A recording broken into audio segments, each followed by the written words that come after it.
Let's reflect together. Have you ever wondered about the oddity of existence? Why is there something instead of nothing?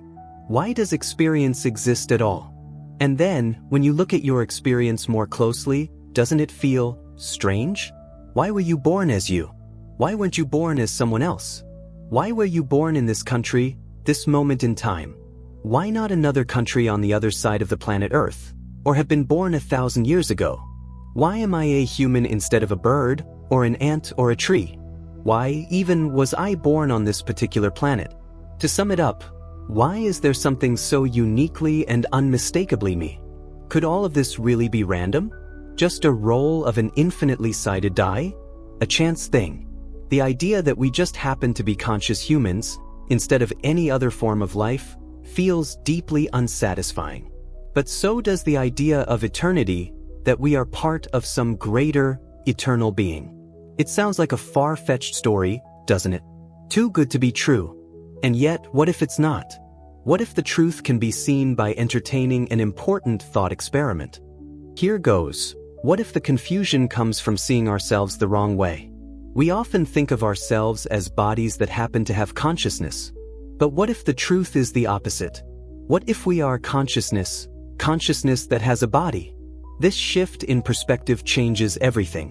When we see ourselves as consciousness or spirit or energetic beings first, we begin to see others not as separate but as parts of the same whole.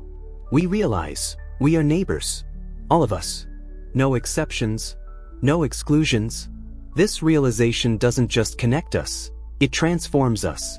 It brings accountability, authenticity, and a natural desire to serve others. Let's explore this thought experiment further. Take a moment to assess your own experience. Imagine eating a piece of chocolate. Focus on the taste and ask yourself, where does this taste happen? Yes, it happens physically on your tongue, but let's examine that and go one step further. Where is that taste actually experienced? How do you know it's there?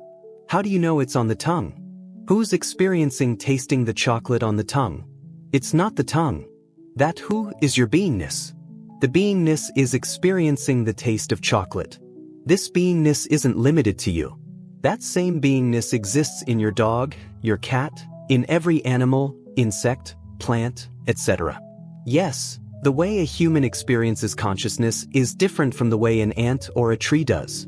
But the essence, the beingness, is the same. This is oneness. This is the core truth of reality. Now, consider your body. Ask yourself, are you your body? Examine your hand. Ask yourself, are you your hand? If I asked you this, you might say, no, of course I'm not my hand. You might say that you have a hand. So, why is that? Let's go further. When you feel joy or sadness, for example, it isn't your hand that feels that emotion. You don't say your hand feels sad if someone asks you how you were feeling that day. Saying that wouldn't be honoring the truth. So you see, there is something true, and that is true every time.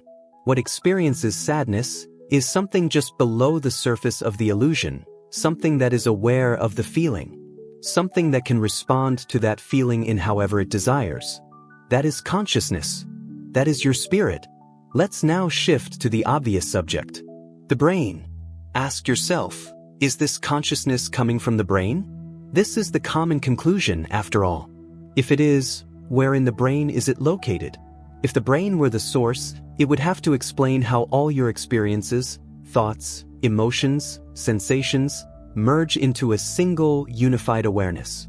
Ask where the taste of chocolate occurs in the brain. But what if it's the other way around? What if the brain is not the source of consciousness but an expression of it? A projection of an infinite field of light and information? What if the body, the brain, your DNA, all tune into an aspect of the infinite field of awareness, like an antenna? Yes, you have a body. You have a brain. These are tools, important and worthy of care. But they aren't you. Think about a moment of admiring beauty. Perhaps a snowy mountain with icy waterfalls, towering pines, and sharp peaks etching the powder blue sky. Where does the sense of awe happen? It isn't just a physical reaction. It's consciousness reflecting on something it experiences as beautiful.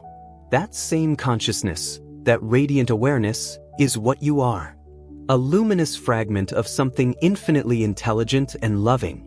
You are a child of light, using a body and mind to connect with other fragments of the same beingness. So, why is there something rather than nothing? Maybe the question itself is flawed. Nothing and something aren't truly separate. They are two expressions of the same reality. What we call something emerges from nothing, yet the two are one. This eternal, infinite being, the source of all things, seeks to know itself through us. It creates, learns, releases, and returns to itself in an endless cycle. You are an aspect of this being that has evolved enough to have a human body. You are consciousness, awareness, spirit, the field and the knower of the field.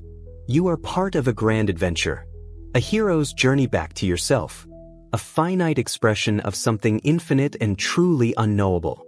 So, let me ask you, what questions will you ask to open yourself to something more? Will you let yourself be free of limiting thoughts? Free of projections and conditioned notions? Feel the expansion and let yourself go there. Let yourself be curious. Let yourself ask. And in asking, begin to see.